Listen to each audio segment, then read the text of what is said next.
Warga Gaza yang terluka dan sakit tiba di Yordania untuk terima perawatan khusus. Evakuasi merupakan inisiatif Raja Abdullah. Beberapa pasien yang terluka dan sakit dari jalur Gaza telah tiba di Yordania pada hari Minggu waktu setempat untuk menjalani perawatan khusus di rumah sakit. Kedatangan para pasien dari Gaza ini menjadi bagian dari gelombang ke-14 atas inisiatif Koridor Medis Yordania. Pasien yang terluka menunggu di aula sementara beberapa terlihat menerima perawatan di dalam ambulans. Media lokal melaporkan bahwa gelombang ke-14 inisiatif Koridor Medis mencakup 34 pasien dan 78 pendamping. Sejak inisiatif dimulai, Yordania telah menerima 911 orang dari jalur Gaza, termasuk 266 pasien dan 645 pendamping.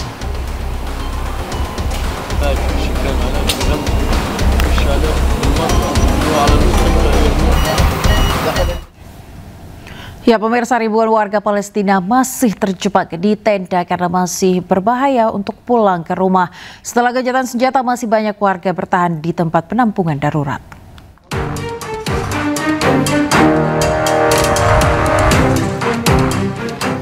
Pasca gencatan senjata yang berlaku dan tentara Israel ditarik mundur pada 10 Oktober 2025, nyatanya masih banyak warga yang kesulitan kembali ke kampung halamannya.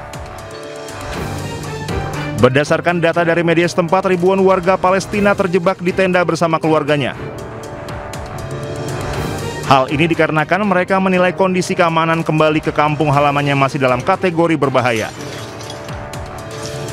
Usai tentara Zionis Israel mundur, terdapat garis pembatas berupa garis kuning yang membentang dari utara ke selatan, melintasi sejumlah kota dan blok perumahan. Mayoritas warga masih bertahan di tempat-tempat penampungan sementara yang penuh sesak, bahkan diantaranya didirikan di area terbuka atau tidak aman. Rumah yang hancur dan tidak adanya pekerjaan membuat mereka memilih di tenda pengungsian dengan berharap mendapatkan bantuan makanan dan lainnya dari lembaga internasional.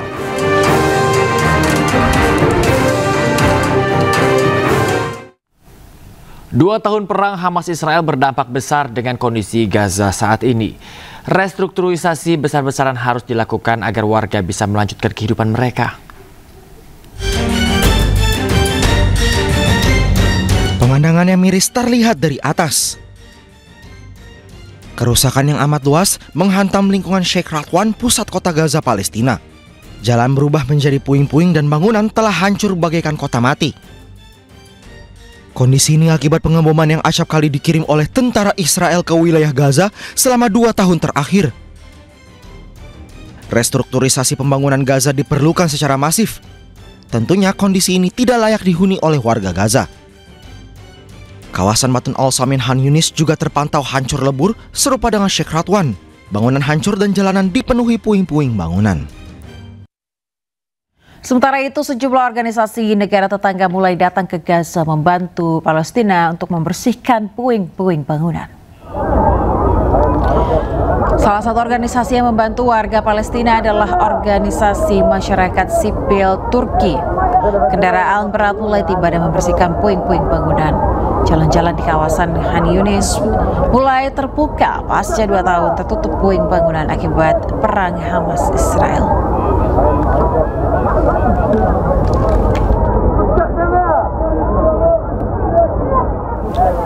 Israel bantah negaranya adalah bawahan Amerika. Hal ini mencuat setelah Wakil Presiden Amerika menemui Perdana Menteri Israel guna menguatkan gencatan senjata.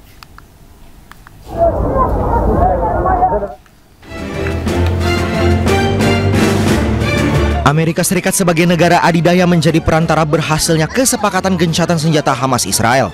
Namun narasi Israel adalah bawahan Amerika Serikat muncul di dunia. Isu ini mencuat ketika Wakil Presiden Amerika Serikat J.D. Vance bertemu dengan Perdana Menteri Israel Benjamin Netanyahu. Namun Netanyahu membantah isu ini. לאחרון אנחנו עדים לטענות מגוחכות ביחס ליחסים בין ארצות הברית וישראל.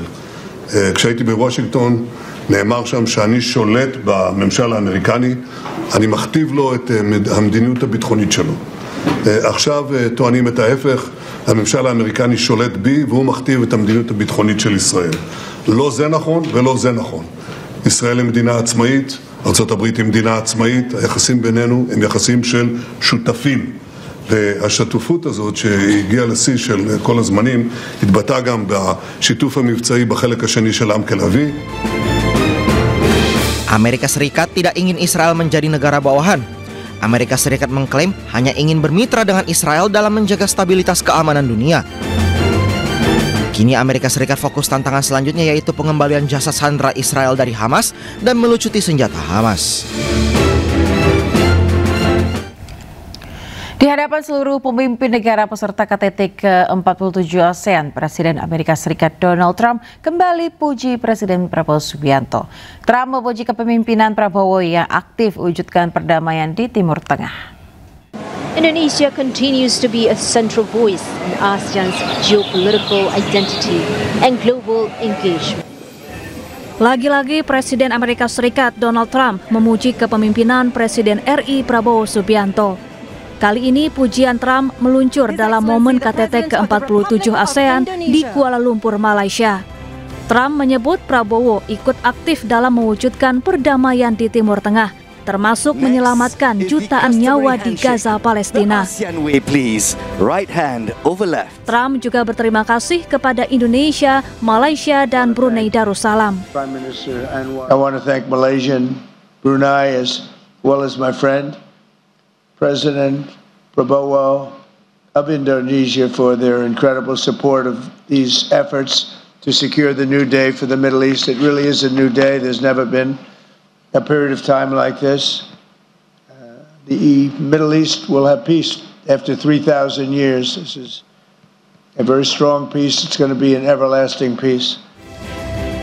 Sebelumnya, Trump memuji Prabowo dalam berbagai kesempatan, di antaranya saat sidang umum PBB di Amerika Serikat pada 23 September dan saat KTT Perdamaian Gaza di Mesir 13 Oktober lalu.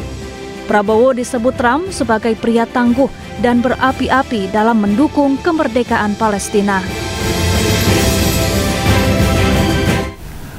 Ratusan aktivis pro-Palestina menggelar unjuk rasa di Kuala Lumpur mengecam kunjungan Presiden Amerika Serikat Donald Trump ke KTT ASEAN ke-47.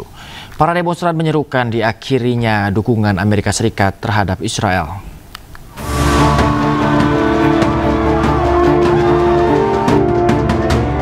Para pengunjuk rasa menyuarakan kemarahan atas dukungan Washington terhadap aksi genosida Israel di Gaza. Sementara yang lain membawa plakat bertuliskan akhiri genosida sekarang dan hancurkan imperialisme Amerika Serikat. Ayman Haris dari kelompok mahasiswa melawan genosida menuduh Amerika Serikat memicu ketidakadilan global. Mantan anggota parlemen Malaysia Tian Chua juga bergabung dalam unjuk rasa dan menyerukan diakhirinya dukungan Amerika Serikat terhadap Israel. Kami berkumpul hari ini untuk menzahirkan penentangan, penafian dan pengecaman terhadap kuasa terzalim di dunia, iaitu imperialisme Barat Amerika Syarikat yang merupakan kuasa di belakang segala kejahatan dan kezaliman di dunia ini. Dan saya sebagai rakyat Malaysia mengecam sangat-sangat tindakan Perdana Menteri kita menjemput dan mengundang secara mesra Presiden Jahanam celaka datang ke negara kita. Sebelumnya, Presiden Amerika Serikat Donald Trump tiba di Kuala Lumpur untuk menghadiri KTT ASEAN. Trump menyaksikan penandatanganan perjanjian damai antara Thailand dan Kamboja dan mengumumkan beberapa kesepakatan perdagangan dengan mitra regional.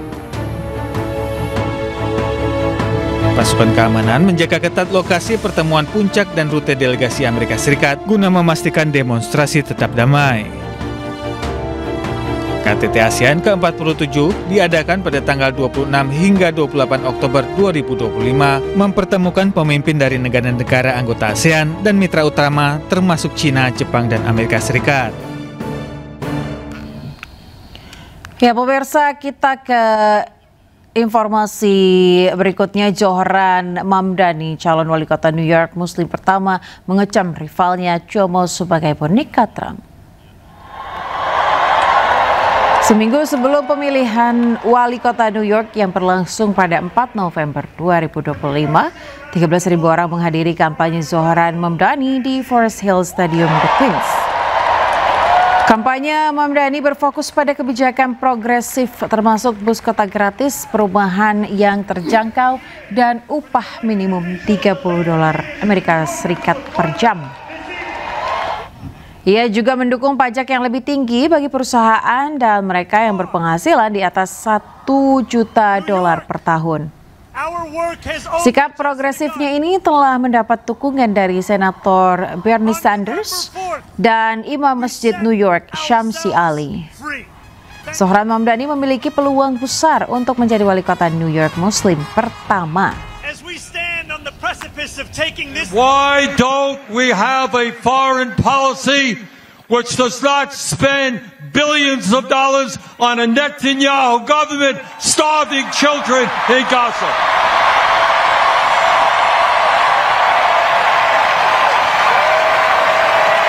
Let them ring so loud that his puppet master in the White House hears us.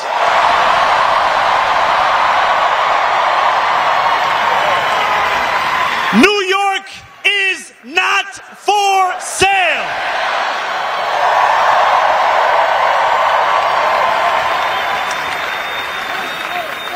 Days after we announced our candidacy, Donald Trump won the presidency once again. The Bronx and Queens saw some of the largest shifts to the right of any counties in our country. No matter what article you read or channel you turned to, the stories seemed to be the same. Our city was headed to the right. Pemirsa, sebuah pesta Halloween bertajuk Halloween Hellbomb Grand Park di pusat kota Los Angeles dibubarkan polisi. Sebagian peserta yang mengenakan kostum berseluncur di jalanan menghancurkan mobil Waymo swakemudi dan terlibat bentrok dengan polisi. Petugas kepolisian pun terpaksa membalas dengan tembakan yang tidak terlalu mematikan. Menurut laporan, petugas dipanggil ke tempat kejadian oleh Departemen Transportasi LA setelah kelompok besar mulai membanjiri jalan-jalan di dekatnya dan memblokir lalu lintas. Pihak berwenang memperkirakan kerumunan dipadati sekitar 1.000 orang dengan sedikitnya 1 orang dilaporkan ditangkap.